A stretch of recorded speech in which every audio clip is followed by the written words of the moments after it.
One afternoon, a young black woman named Nish is driving alone through the desert. After a while, she pulls over at a gasoline station in order to solar charge her car, which will take some time. While waiting, Nish looks around the gas station, finding many of the chain stores closed. She then heads toward a building referred to as the Black Museum, which is a few feet away from the station. When she reaches its door, she finds that the museum will not yet open for another few minutes. Bored, Nish circles around the building and walks around until a middle-aged man meets her at the door. He comes out and welcomes her, saying that Nish is first in line, prospecting a possible busy day for the museum. The man introduces himself as Rollo Haynes, the Black Museum's owner and proprietor. Rollo then opens the museum, warning Nish that the museum is not for the faint-hearted. But Nish is confident that she can handle it, looking forward to the museum tour. Before they start with the tour, Nish is asked by Rollo to surrender her bag for inspection. He also leads her towards the metal detector, keeping all her metal accessories and equipment. As Rollo shows Nish around the museum, Nish walks with curiosity while looking around a number of artifacts. Rollo follows behind her, asking how she had arrived at the place. Nish casually answers that she is on vacation and traveled in the area to visit her father on his birthday. Shortly after, Rollo complains about the air-conditioned system in his building, apologizing to Nish for the heat. Nish, seemingly unbothered, instead asks about the artifacts she is seeing. Rollo then explains that everything featured inside the Black Museum are all authentic criminological artifacts, and every artifact has a sad and sick story behind it. Nish is not in a rush, looking at each artifact carefully. She starts by asking Rollo about a device that looks like an electric hairnet, allowing him to explain the backstory of the device. According to Rollo, the hairnet-looking device is called the Dawson symphonic diagnoser. It is an experimental medical equipment known for its sensory transfer, meaning to say the device enables the physical sensation of one person to be felt by another. The electric hairnet is used along with a neural implant, which should be embedded behind a person's ear. Rollo tells Nish about his background in neurotechnology and that he used to work for TCKR System, a neural and technological research company that created the device.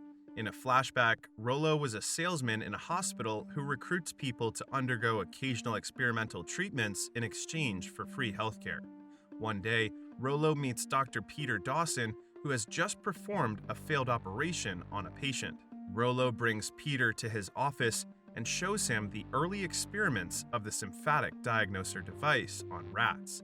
With the intention of recruiting Dr. Peter, Rollo shows him the prototype of the neural implant. He attempts to convince Dr. Peter to test the neural implant on himself, saying that it will allow him to feel exactly what his patient feels without any damage to him. Dr. Peter was amazed after hearing about the device, and he agrees on embedding the implant inside him. The trial run, Rollo checks if the physical sensations of their willing subject, Dr. Peter's girlfriend, will also be transferred to him. Rollo slips the electric hairnet on the head of Dr. Peter's girlfriend before poking her thumb with a pencil. As Dr. Peter successfully feels the sensation, Rollo pronounces the success of the symphonic diagnoser. At work, Dr. Peter's performance immediately improved. He used the sympathetic diagnoser to know how his patients felt, making it easier and quicker for him to diagnose them. Dr. Peter started with feeling minor injuries like fractures until eventually he assessed major injuries, diseases, and late-stage terminal illnesses. However, things took a turn later. Once, by accident, Dr. Peter had felt a patient's death, and the experience made him black out for a few minutes. Despite feeling the sensation of death, Dr. Peter was able to wake up and live on. However, the incident caused his neural implant to malfunction. The physical sensation of pain that Dr. Peter felt had transformed into something arousing for him. Feeling his patient's pain pleased Dr. Peter, and he became addicted to it. Also, he let a patient die in front of him, playing for time as he pleasures himself with the pain. Later, Dr. Peter consulted with Rollo regarding his current situation. Unfortunately, Rollo informs him that his side effects are new information to him as well. He tells him that they will look for ways to deactivate the symphonic diagnoser, but that it would take some time. For the meantime, he relieves Dr. Peter, telling him to rest and stay away from the patients. Then, inside his home, Dr. Peter locked himself for days, trying to avoid his craving for pain, but to no avail. Since he no longer had any patience to leech off pain, he began to inflict pain on himself and suffer from his own injuries. Yet, Dr. Peter still longed for a sensation of pain combined with fear and terror, which is what his patients feel.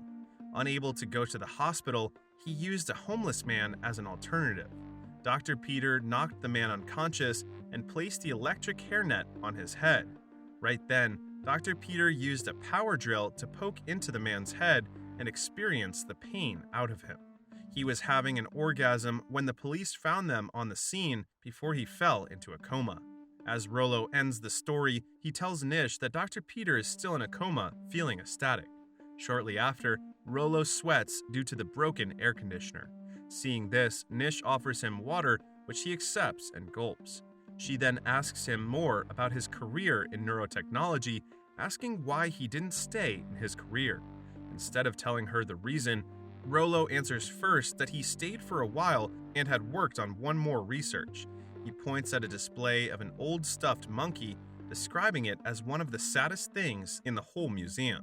Then, Rollo tells the story of a boy and a girl named Jack and Carrie who met at a party and immediately connected, having sex that one night. The young couple built a family as Carrie got pregnant and gave birth to a boy named Parker. Later, Carrie got hit by a rushing truck while in the park with Jack and their son. After the car crash, Carrie was confined in the hospital and suffered in a coma. Years go by and Carrie never woke up, but Jack continued to visit Carrie each week to talk to her and show her recordings of Parker. The hospital tested a comm box to Carrie, a basic device that let comatose patients respond back using light. For the meantime, Jack uses it to communicate with her until one day, Rollo approached Jack. Rollo discussed with Jack about a working project that may be beneficial for Jack and Carrie's current situation. The project involved digitally extracting a whole consciousness out of one brain and transplanting it in a part of another person's brain. To clear Jack's confusion, Rollo explained that in most cases, human beings only use up to 40% of their brain capacity, leaving them with 60% of space inside their brain. As the young couple consented to participate in the experimental project, Carrie's entire consciousness was transferred inside Jack's brain through a digital tubular device. After the procedure, Carrie's physical body was euthanized. In return, she saw what Jack saw and felt what he felt. Their son, Parker, is brought into the room where Carrie was able to feel his hug after a long time. But then, problems began to surface while Jack and Carrie are sharing one body. Jack and Carrie would often have petty arguments about hygiene and the way they raised their son Parker. In turn, Parker, who did not yet understand their arrangement, would look at Jack strangely as he talked and argued to himself. While Jack had no privacy in everything he did, Carrie had no agency of the body and was unable to act on her own. Soon, the young couple sought Rollo's help in their seemingly stressful situation. Rollo, in response, proposed an option for Jack where he can pause and unpause Carrie when he pleases. This meant that when Carrie is paused, Jack will not hear Carrie's voice and consciousness inside his brain. Jack accepted Rollo's offer. He was able to use the option through an app on his iPhone. It did not take Jack long to pause Carrie, as they had another argument when Jack was checking out another girl in the elevator. Jack exclaimed that he had been feeling sexually deprived for a long time and admitted that his lack of privacy had been stressing him out. As Carrie was paused, the surroundings around her went black and she was unable to see or feel any sensation until Jack finally unpaused her. She looked around, seeing Jack's reflection in the mirror along with the Halloween decorations on his background. Confused, Carrie asked how long she was on pause, and Jack revealed that it had been months. He immediately apologized to Carrie, but she lashed out in anger and demanded to see their son. Jack approached Parker and hugged him, making Carrie emotional while she felt Parker's hug. Later, Jack and Carrie both felt responsibility for Parker, so the two of them tried to compromise. Jack put Carrie on pause except during weekends. Their arrangement worked fine for a while until one weekend Jack met a new neighbor named Emily. Carrie complained about Jack's activated hormones toward Emily, and they got into another argument. Since Carrie was unable to get over the issue, Jack decided to pause Emily early. As time went by, Jack and Emily grew closer and started dating. Emily knew about the setup between Jack and Carrie as well, in which she tried to accept. Carrie, however, did not take the whole situation so well. She told Jack that she couldn't be happy for the two of them. Emily tried to communicate with Carrie, telling her to stop bothering Jack, but Carrie just dismissed Emily and avoided her. Once again, Jack approached Rollo to inform him about their situation. Rollo suggested that they could permanently delete Carrie's consciousness in Jack's brain. While Emily was in favor of the deletion, Jack refused to permanently delete Carrie. He acknowledged Carrie's presence as a co-parent, saying that he cannot take her away from Parker against her wishes. As a result, Rollo offered another suggestion and led the couple inside the research facility.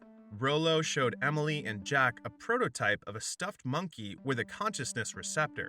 The stuffed monkey was made to assist terminally ill parents who want to stay close to their children. He proposed that Carrie's consciousness would again be transferred inside the stuffed monkey if they approve. Emily convinced Jack to agree, and the transfer went fast without Carrie knowing about it.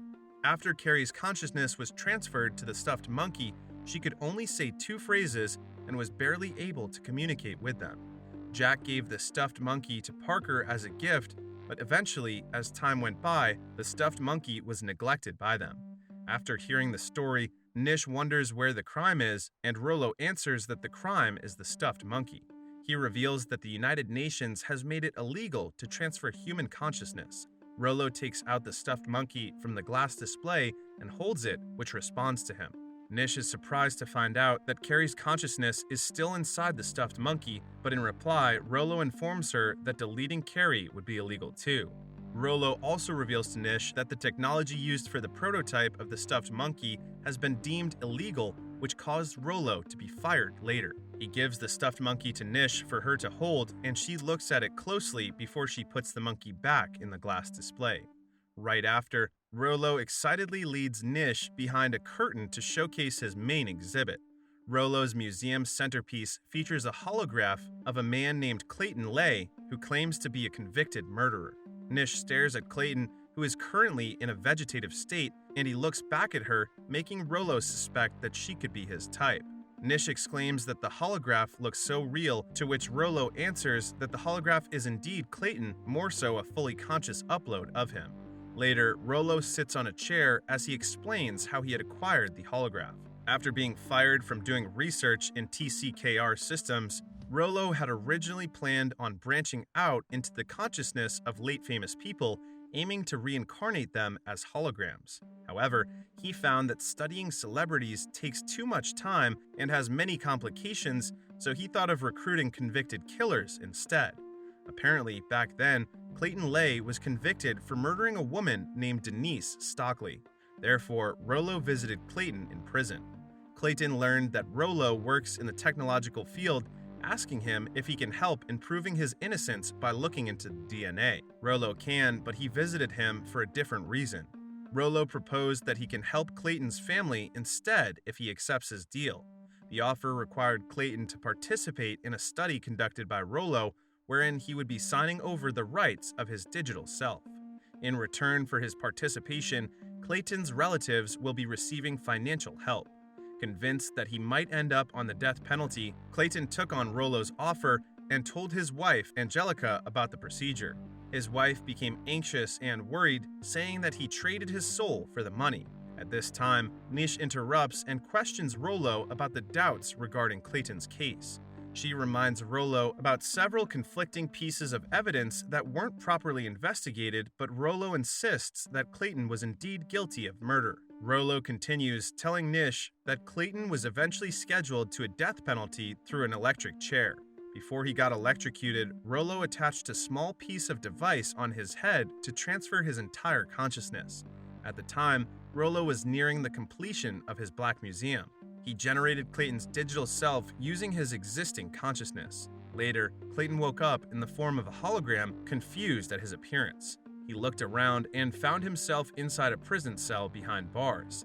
As it turned out, Rollo had trapped Clayton's consciousness to become a tourist attraction inside the Black Museum. Using his studies in both the symphonic diagnoser and the transfer of consciousness, Rollo had created his masterpiece through Clayton, which was a perfect recreation of exactly how the agony of electrocution feels. For years, tourists who visited the museum were able to electrocute Clayton using a lever. Clayton was electrocuted over and over to the visitors' content. To make matters worse, every time someone electrocutes Clayton, a conscious, sentient snapshot of him in pain and agony is given as a souvenir to the tourists. In the middle of telling the story, Rollo starts to cough, having trouble breathing. Nish casually looks at Rollo, telling him to take a seat. Rollo looks back at Nish, filled with suspicion, asking her who she is. Nish, who reveals herself as Clayton's daughter, ignores him and proceeds with telling the parts of the story that Rollo has not mentioned. She reminds him about the protests in honor of Clayton and how her mother, Clayton's wife, started a campaign to free him from being a prisoner in a museum. The protests affected the attendance of people who visited the Black Museum. As Rollo ends up losing the day trippers, the tourists, and the fun family crowd, the visitors of the Black Museum become limited to the loners and sadists. Eventually, the Black Museum caters to the classic rich white supremacists with a craving for power, as Rollo accepts additional payment in exchange for a longer electrocution of Clayton. When Clayton's wife, Angelica, visited the Black Museum in order to see him, she saw Clayton in his dysfunctional state, barely dead and alive. She had hoped during the whole fight to clear Clayton's name, but she ended up becoming so heartbroken. As a result, she overdosed herself the day after she saw Clayton. Nish finishes the story in tears, filled with anger and resentment for what happened to her parents. She approaches the cell once more, resting her palm on the glass before greeting Clayton Lay, her father, a happy birthday. Nish turns to look back at Rollo, who is now struggling and unable to speak.